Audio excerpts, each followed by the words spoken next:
मेरे प्रिय भाइयों और बहनों, आप सबको मेरी ओर से जय मसीह की। मैं परमेश्वर का धन्यवाद करता हूँ आज के पवित्र वचन के लिए। आई होप कि लास्ट वीडियो के द्वारा आप सबने परमेश्वर के द्वारा ढेर सारी आशीषों को प्राप्त किया और साथ ही उन लोगों ने भी, आपके फ्रेंड्स ने भी, जिनको आपने जो परमेश्वर का वचन शेयर किया, उन्होंने भी परमेश्वर से ढेर सारी आशीषों को प्राप्त किया।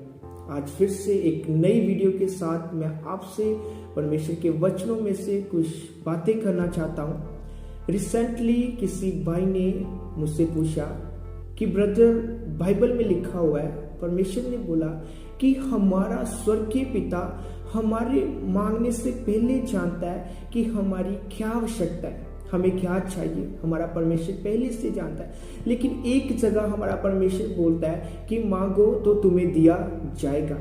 तो उन्होंने बोला कि ब्रदर, क्या हमें परमेश्वर से मांगना चाहिए या नहीं मांगना चाहिए? एक्चुअली जब हम परमेश्वर के वचनों को पढ़ते हैं तो हम पढ़ते तो हैं, लेकिन उसको समझने में हम थोड़ी सी मिस्टेक कर देते हैं। इस वचन के द्वारा हमारा परमेश्वर हमें एक बहुत बड़ी बात सिखाना चाहता है। हमारा परमेश्वर सिखाना चाहता है कि वो हमारे मांगने से पहले हमारी सांसारिक जरूरतों को जानता है। परमेश्वर इस संसार में रहते हुए हमें किस चीज की जरूरत है, हमें क्या चाहिए, आपको पता है। जी है, हमारी फिजिकल जो जरूरतें हैं उनको परमेश्वर जानता है। आपको पता है, परमेश्वर ने जब आदम को बनाया, आदम को बनाने से पहले ही परमेश्वर ने उसके लिए इंतजाम किया।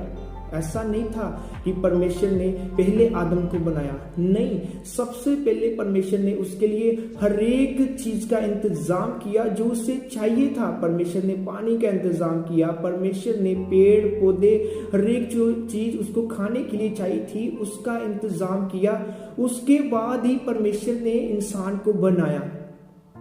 और दूसरा जो परमेश्वर हमें मांगने को बोलता है वो है फिजिकल ब्लेसिंग, आत्मिक वरदान। हमें परमेश्वर से आत्मिक वरदान जो है वो लगातार मांगने चाहिए। अगर आप परमेश्वर से पवित्र आत्मा का दान मांगोगे तो परमेश्वर आपको पवित्र आत्मा देगा। आपको पता, होली स्पिरिट के बहुत सारे दान है, बहुत सारे वरदान है, उसके गिफ्ट्स हैं जो हमें परमेश्वर से मांगने की जरूरत है। लेकिन आज बहुत बार हम परमेश्वर से इन चीजों को नहीं मांगते, बल्कि हम संसारिक चीजों की ज्यादा मांग हम परमेश्वर के सामने रखते हैं। बहुत बार हम संसारिक चीजों को परमेश्वर के सामने मांगते हैं। हम परमेश्वर से बोलते हैं कि परमेश्वर हमें ये मिल जाए, हमें वो मिल जाए, लेकिन परमेश्वर जो हमें देना चाहता है वो हम परमेश्वर से बिल्कुल नहीं मांगते। आत्मिक वरदान हम परमेश्वर से बिल्कुल नहीं मांगते। मैं आपको एक छोटी सी एग्जांपल दूंगा वचन में से। आपको पता है, राजा सुलेमान जो था, परमेश्वर ने जब उससे स्वप्न के द्वारा बात की तो परमेश्वर उसके स्वप्न में आया और परमेश्वर ने बोला कि मांग, जो तू मांगेगा वो मैं तुझे दूंगा। आपको पता है सुलेमान ने क्या मांगा? सुलेमान ने पैसा नहीं मांगा, सुलेमान ने अपनी लंबी आयु नहीं मांगी, सुलेमान ने अपने दुश्मनों का खात्मा नहीं मांगा, बल्कि सुलेमान ने परमेश्वर से एक आत्मिक वरदान मांगा, वो था बुद्धि का वरदान।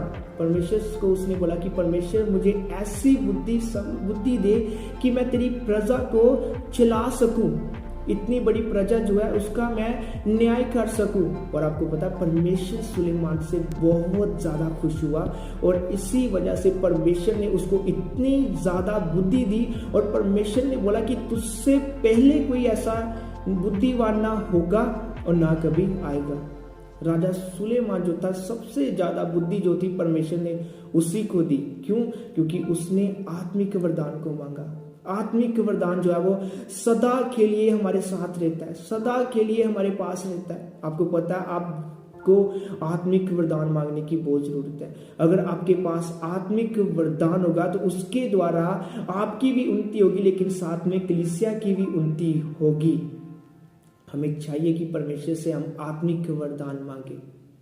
हम खाना पीना इन चीजों से भी बढ़कर हमें आत्मिक वरदान की धुन में लगे रहना चाहिए।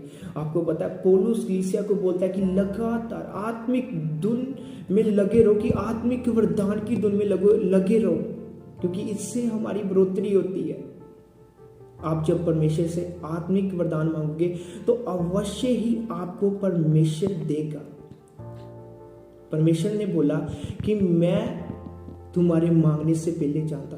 परमेश्वर जानता है कि हमें क्या चाहिए। परमेश्वर ने बोला कि आकाश के पक्षियों को देखो, वे ना काटते हैं, ना लगाते हैं, ना उगाते हैं, लेकिन फिर भी हमारा परमेश्वर उनके लिए क्या करता है? इंतजाम करता है। क्या हम उनसे अनमोल नहीं है? क्या हम उनसे बढ़कर नहीं है? हम पक्षियों से भी ज्यादा उत्तम है, उनसे भी ज्यादा हम बढ़कर है, उनसे भी ज्यादा परमेश्वर हमसे प्यार करता है, और हमारा परमेश्वर उनसे भी बढ़कर हमारे लिए इंतजाम करता है। अगर आप लगातार अगर आप प्रार्थना करोगे, अगर आप बाइबल पढ़ोगे, अगर आप आत्मिक वरदानों की मांग करोगे, तो परमेश्वर ऑटोमेटिकली आपको फिजिकली जो ब्लेसिंग है उससे क्या करेगा? उससे आपको बढ़ देगा। मैं आशा करता हूं कि इस छोटे से मैसेज के द्वारा आपने ढेर सारी परमेश्वर से एक बार फिर से आशीषों को प्राप्त किया, और मैं परमेश्वर से प्रार्थना करता हूं कि परमेश्वर आप सबको आत्मिक वरदानों से बढ़े, आत्मिक दानों से बढ़े, ताकि आप परमेश्वर के राज्य को और भी ज्यादा अपने जीवन में से बढ़ा सके, और भी लोगों तक आप परमेश्वर के राज्य को लेकर जा सके। इस छोटी सी वीडियो के द्वारा मैं परमेश्वर का धन्यवाद करता हूँ। परमेश्वर आप सबको बहुत आशीष दे, आपको ब्लेस करे। आमीन।